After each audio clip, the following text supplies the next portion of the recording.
сайн байцгаана үзэгчдээ та бүхэнд энэ өдрийн мэнд хүргэе. Стандарт хэмжил зүүн газрын Масан онлайн телевизийн шинэхэн дугаар эхлэхэд бэлэн болоод байна.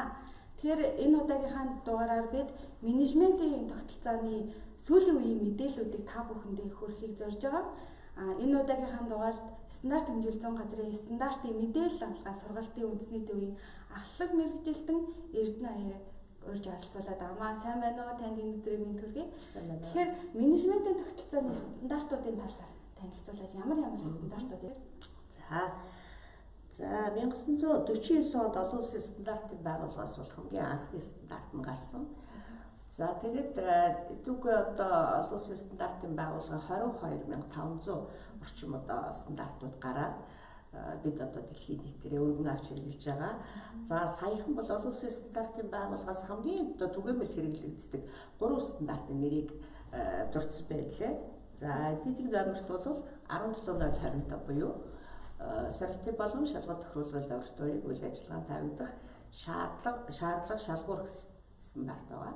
За хоёр дахь стандарт нь бол та бүхний одоо сайн мэдэх ISO 9001 тийм ээ.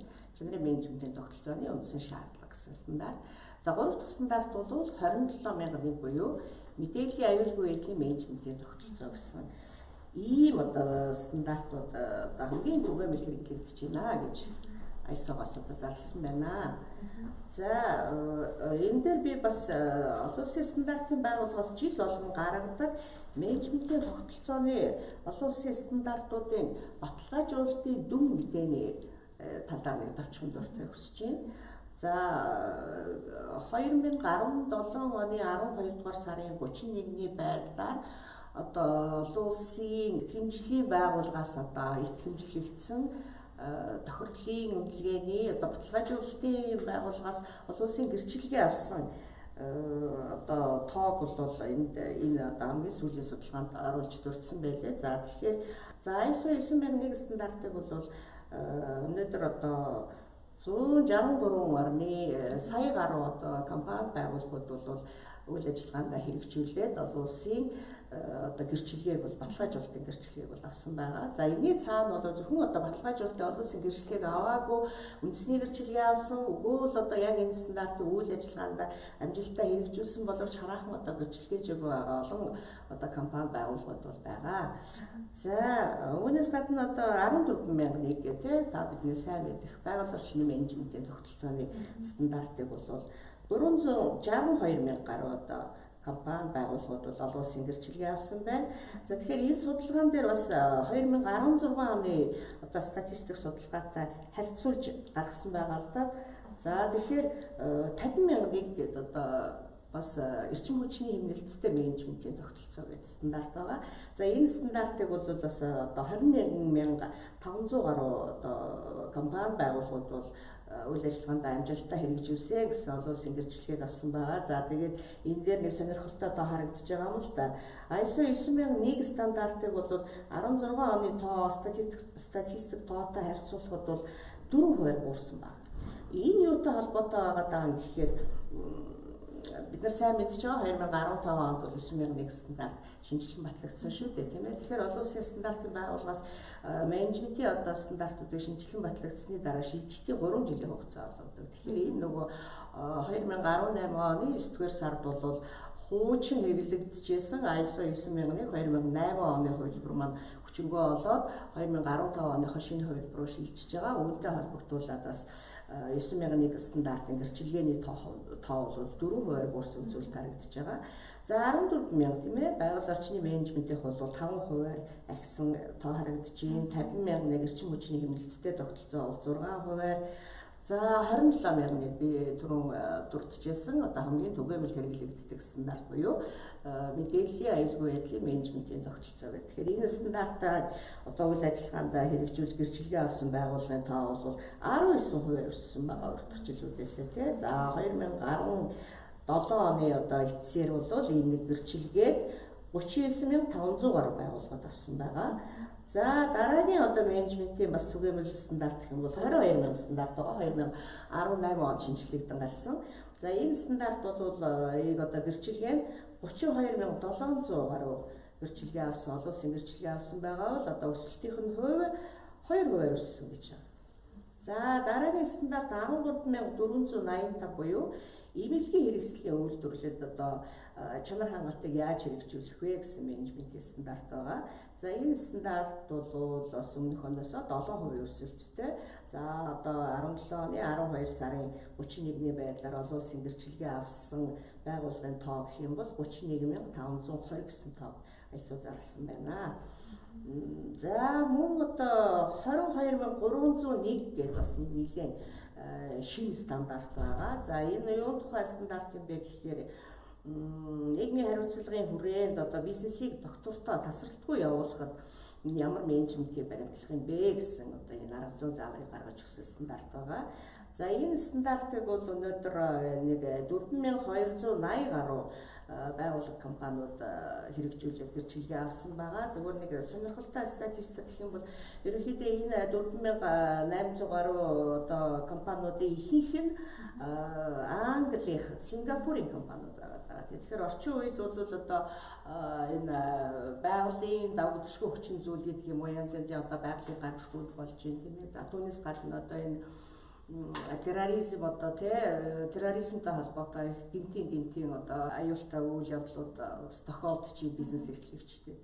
За энэ бүгдэд одоо бизнесийнхаа үйл ажиллагааг иймэрхүү зүйл тохиолдоход одоо тасралтгүй доктортой явуулахад ямар менежментийг барих юм бэ гэсэн юм стандарт байгаа. За дараагийн бас менежментийн тогтолцооны нэг гол стандарт бол бас 20001 гэсэн стандарт байдаг. За 20,000 стандарт бүлгийн стандарт гэж ярьдаг л да. Энийг бол тэгэхээр 20,000 бүлгийн стандарт бол өөрөө ерөөсөө мэдээллийн технологи зориулагдсан стандарт. Тэгэхээр мэдээллийн технологитой холбоотой үйлчилгээг одоо яаж чанартай явуулах вэ гэсэн энэ стандартыг хэрэгжүүлээд олон улсын гэрчлэгээ авсан одоо компани тоо өдгөө 5,000 гаруй болоод байгаа. За өсөлтийн хувь бол өмнөх оноос 10% өсөлттэй байгаа. За дээрэс нь одоо 28,000 гэсэн нэг ийм стандарт байгаа. За энэ бол юун тухай стандарт юм бэ гэхээр одоо нийлүүлэлтийн сүлжээний аюулгүй байдлыг хангахад ямар сайн менежментийг авч хэрэгжүүлэх юм бэ гэдэг стандарт байгаа. Тэгэхээр энэ стандартыг бол өмнөх оноос одоо 39% өсөлттэй гарч байгаа. Их өндөр өсөлттэй, хамгийн өндөр өсөлттэй. Тэгэхээр одоогийн байдлаар олон улсын гэрчлэгээ авсан бол нэг 494 одоо компани байна гэж айсгаас зарласан байна. За дараагийн стандарт бол 39,000 нэг тийм ээ. Замын хөдөлгөөний аюулгүй байдлын менежментийн тогтолцоо гэсэн юм стандарт байдаг. Тэгэхээр энэ стандарт одоо өмнөх оноос бол бас өсөлт нь 30% өсөлттэй байгаа тийм. За тооны хувьд бол нэг 620 гаруй одоо компаниуд бол олон улсын гэрчлэгээ авсан байна гэсэн ийм одоо дүн мэдээ бол харагдчихжээ. ISO 9000 гэдэг стандартыг ярьдаг шүү дээ. Тэгэхээр ISO 9000 бүлгийн стандартуудын талаар бас мэдээлэхгүй та. За зүйтэй. Бид нар бол бас 9000 стандарт гэж ярьдаг тийм ээ. Тэгэхээр одоо ISO 9000 бүлгийн стандартд бол голлох одоо 4 стандарт болж байна. ISO 9000 буюу нэр томьёоны стандарт, ISO 9001 буюу үндсэн шаардлагын стандарт. За тэгэхээр энэ хоёр стандартыг маань бол олон улсын стандартын байгууллагаас 2015 онд шинжилэн гаргасан. За манайх бол одоо нэгийг харьцах нэгээр орчуулад манаас болохоор 2016 онд бол одоо хэрэглэгчтэй одоо мэдээлэлээр хангаж таасан байгаа. За үлдсэн хоёр стандарт нь бол ямар стандартууд вэ гэхээр 9004 буюу менежментийн тогтолцооны байнгын сайжруулалтыг хангахад ямар арга зүй баримтлах юм бэ гэдэг стандарт байгаа. За дараагийнх нь бол 19.11 буюу менежментийн тогтолцоонд аудит явуулах арга зүйн заавар гэсэн. За энэ хоёр стандартыг бол олон улсын стандартын байгууллагаас 2018 онд шинжилэн батлагдсан байгаа. Тэгээ за бид бол одоо бас үүний одоо Монгол орчуулга руу ороод монгол хэлээр болохоор ажиллаж байна. За түүнчлэн одоо 9000 бүлгийн стандартууд дотор бас туслах серийн стандарт буюу 10,000 серийн стандарт гэж багтаж явдаг.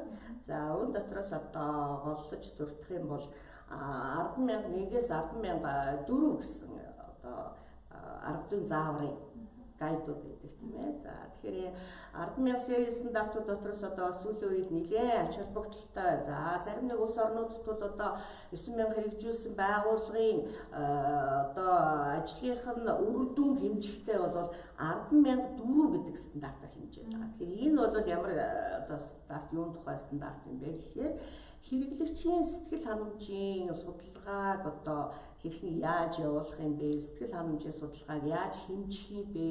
Сэтгэл ханамжийг яаж одоо ханамжинд нь яаж мониторингтэй байнгын хяналт тавих юм бэ гэсэн энэ үйл ажиллагааны одоо арга зүйн завыг гаргаж өгсөн ийм стандарт байгаа. Та түрүү ISO 9001 стандартыг одоо олон улсын хэмжээнд сая гаруй байгууллага одоо үйл ажиллагаанд нэвтрүүлж байна гэдэгсэн. Тэгэхээр бол дэлхийн нийтээр их түгээмэл болсон стандарт байлаа. Тэгэхээр манай Монголд ч гэсэндээ бас нэлээд одоо сүүлийн үед аж ахуйн нэгж байгууллагууд ISO 9001 стандартыг нэвтрүүлэх одоо хандлага эрс нэмэгдсэн. Тэгэхээр ISO 9001 стандартыг хэрэгжүүлснээр одоо ямар ач холбогдолтой байд юм бэ? За юун дөрөнд одоо 9,000 бүлгийн стандартуудыг үйл ажиллагаанд амжилттай хэрэгжүүлснээр бол тухайн тэр байгууллага компани бол хэрэглэгчийн сэтгэл ханамжийг дээшлүүлэхэд чухал үүрэгтэй байдаг. Өөрөөр хэлбэл одоо альва үйлчилгээ, альва одоо бүтээгдэхүүний чанарын үзүүлэлтийг бол хэрэглэгчид өөрсдөө тодорхойлж байдаг тийм ээ. Тийм учраас одоо тэр хэрэглэгчийн таашаалд нийцсэн бүтээгдэхүүн үйлчилгээг одоо гаргах ийм чадвартай компани маа гэдгийг бол ISO 9001 өөрөө нотолж байгаа. За тэгээд энэ стандартыг нэвтрүүлснээр бол одоо компаниудад хамгийн гарах одоо чухал үр дүн юу юм бэ гэхээр өөрсдийнхөө үйл ажиллагааг одоо системтэй болгож чадчих. Өөрөөр хэлбэл өөрсдийнхөө үйл ажиллагааг тухай бүрд нь үе шат болгонд нь одоо хэмжиж чаддаг болж байгаа тийм ээ. Тэгээ үр дүнгээ тооцож чаддаг. За үр дүнгээ тооцоод хэмжиж чадчихна гэхээр мэдээж одоо тэр байгууллага компани үйл ажиллагаанд байдаг тэр дотоодын одоо үргүү зардлуудыг багасгахад их чухал ач холбогдолтой юм аа гэж.